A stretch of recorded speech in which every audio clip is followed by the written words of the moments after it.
guys, welcome back to the YouTube channel. Today I'm going to be answering a few frequently asked questions. So before I begin, I would like to apologize for the background noise because I have people walking back and forth in the house, plus the car, as you just heard, and all of the things. You probably hear a chicken, probably a pig, a hawk, a drum crane. You're gonna hear every single thing on planet Earth. Anytime I decide to start recording, every single thing go wrong, and at this point I'm gonna start over again. I swear to God, I'm gonna start over again. These are frequently asked questions I get from students in my DMs, comments, and questions overall that persons ask. There are going to be categories, so you can go down in the description to see the different questions where you can find them if you're looking for a particular thing. And if the question you have wasn't included in this video, you can simply comment it down below. So please like, comment, and subscribe, by the way, and share to somebody you know might need it. So beginning with the academic planning and classes. So the first one is, how do you pick the right classes? You're provided with a diet sheet. So the diet sheet shows you all the different courses you have to take throughout your whole semester or your whole academic journey, so you know what you're supposed to take, when you're supposed to take them. They're prerequisite for those classes. Pick your classes based on your diet sheet. Once you stick by your diet sheet, you're not going to go wrong. Go by your diet sheet. Do not, I repeat, you can do this at your own risk, but you mixing up the different classes and just guarantee you stress by the end of it. The second question is, what's the difference between a core class, elective, and general class? So for core class, these are required classes.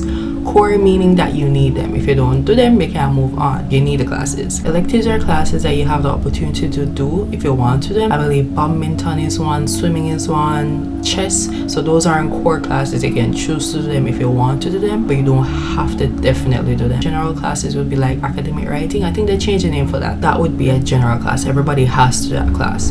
So you cannot move on if you don't have that class. The next one is, how many classes should I take per semester without dying? This depends on your major. For some, you can do like a good 5 classes and it doesn't feel like much, or it's not going to be as burdensome. And for some majors, even 4 classes kill you. So it really does depend on your major and also your diet sheet. So if your diet sheet recommends that you do 4 things for the semester, do the 4 things. If you want big and extra and put on another one on it, that's your problem when the stress lick you. If you're familiar with a few of the classes and you know that you can handle it, you can do a good 4 to 5. The more classes you do, guys, keep this in mind, the faster you graduate. You have to know your trade-off. The next question is, can I take mainly night classes, day classes? With this is a tricky thing because you can select only night classes. However, you're not going to take that much courses, because how UTech does it is that they kind of split up the different courses based on the time of the day. So you have the morning, your afternoon, your night classes, right? And they have like a set amount for night classes, set amount for morning. So if you want to do only night classes or only morning classes, you might miss out on classes that aren't available in that time frame, and you probably cause you to do less courses. The next question is, should I take morning classes if I'm not a morning person? Honestly, I don't want to tell you no, because there's some classes that you have to do it. I'll go be a morning class and you have to do it. So I don't want to tell you no. You probably pick the morning class and never appear there and miss out vital information, miss out lectures, miss out things you really need. So I don't want to tell you no, because some classes definitely are morning classes. What's the difference between a tutorial, a lecture, and a lab? So basically for the lecture, this is them giving you information. They're going to give the general information, they're going to review the courses for you, tell you what notes to take type thing, then go over the main gist of the information, I would say. For tutorial, it's a more, I would say, a personal discussion type thing. It's a sit down, it's in a smaller group. Yeah, so I should mention that the lectures have like 100 odd students in there. It's a lecture, 100 odd students. Tutorial have a smaller group. Your labs is more practical, so not all classes have lab, but if you have a lab class, that means that you're going to be actually doing stuff. So if you have a lab class for the physics, and you're going to be in there calculating stuff, measuring stuff, testing stuff. What do I do if 2 classes I want are at the same time? Pick the most urgent one, the one that is the prerequisite, because if you pick the one that is not a prerequisite, right, for your next semester when you do need that course that you did not pick, you have to go back or do that course, then come back, then you miss out on a course. It's going to be a hell of a thing. So if you have the chance to, please pick the one that is a prerequisite. The next question is, what's a prerequisite and what happens if I don't meet it? Class you need before you can do another class. So for example, for UTech, when you start, you have to do academic writing. I think they changed the name to academic literacy or something like that. But to do academic writing, you have to have English A before. You have to pass that, or if you didn't pass English A, they're going to give you a proficiency test. That's how you're going to be able to do the academic writing or literacy test. So if you didn't do that test, or you don't have that test, you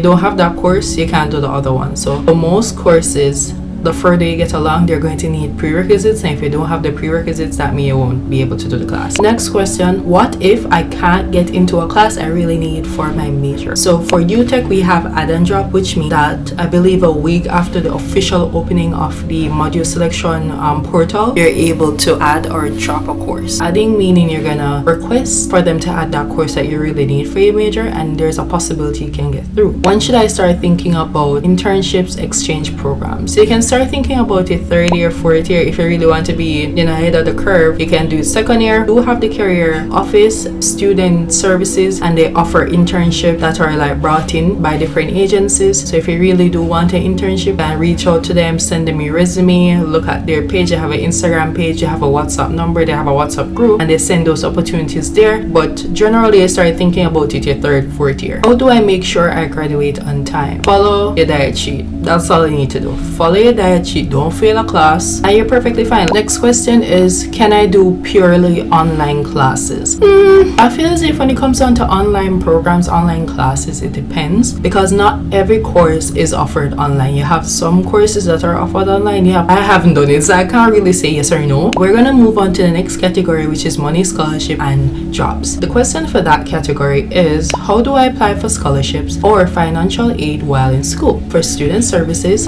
they do assist in this portion. So at the beginning of the semester, they send out a flyer for the different scholarships that are available. You fill out the form, you submit that information to them, and you wait. If you meet the requirements, you're the candidate that they're looking for, then you're gonna probably receive it. The next question is, what job can I do on or near campus? Jobs offered by the university. You sign up, you meet the requirements, they tell you the rate that they pay you. You work throughout the semester, they schedule the job based on your school schedule. So this is with the university. You can also work outside, so you can try to get a job before you start and then see if you could ask for like a flexible schedule afterwards, because most jobs, if you tell them that you're going to go to university, they won't take you. So start the job and then introduce you to them. Say, hey, I'm actually start school. Do I need a laptop? If yes, what kind? Yes, you're going to need a laptop. Depending on your major, that decides the type of laptop you're going to need. So if you're coming into computer science, having a MacBook is okay, but just know that certain courses are going to be more difficult for you. So we're moving on to the next category, which is studying notes and assignments. Should I type or write my notes? So typing your notes allows you to get the notes faster. So you like typing on your laptop, you get the notes faster, but when you write it, you kind of memorize it. It's better for like studying, I would say. So I would say do a mixture of both. Do what is best for you. If you know that you retain information better when you type it or when you write it, just do that. How much do assignments, exams, projects actually weigh? Honestly, this depends on the course. I cannot tell you how much it weighs because each course has a different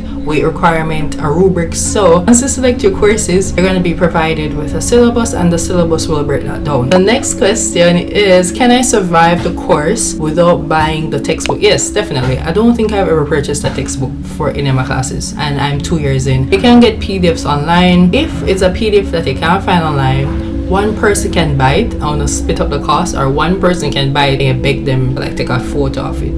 As simple as that. You don't need to go buying a damn textbook. How do I stay focused in online lectures? When I figure that out, I'll tell you. I do not know. The next question is, what's a GPA and how is it calculated? They calculate all your grades and they put it on a scale of 4.0. The next category is housing and campus life. First question is, should I live dorm or get an apartment? It really does depend on you. If you decide to do dorming, you probably have to share with somebody, you have to share kitchen, you're in a confined space. If you know you're somebody that likes a little bit of freedom, the flexibility, you don't want to have a roommate, it's better that you rent. It really does depend. Like, you want your freedom, you want to go in and out as you please, apartment. Because dorms generally have rules, and for UTech dorms you have to participate in activities and you have to like follow rules and all kind of something. With your apartment, you go as you please, you do what you want, you probably pay more, keep that in mind, but the trade-off is based on what you want. The trade-off is based on the type of person that you are. The next question is it safe to live off campus? It depends on the area. So if you hear a particular tale,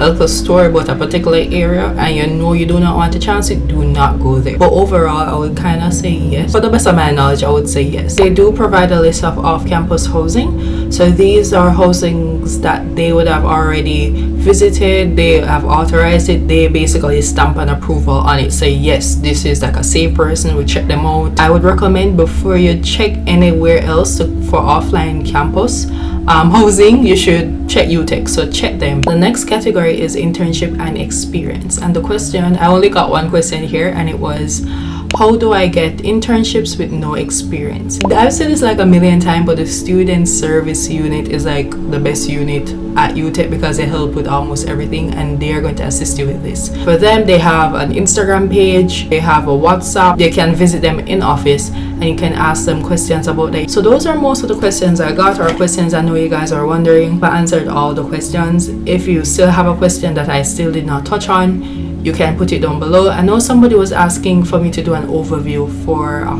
the courses we do for computer science, particularly data structure. I don't want to do one video on data structure, so if you have a course in mind that you want to know how it's going to be like for you, add it down below and I can do an overview for it. But that's basically the end of the video. I hope you enjoyed. I hope this was helpful. Like, comment and subscribe. Please get me to 200 guys. Please get me to 1,000. I hope you're having a wonderful day, and bye bye. Have a good day.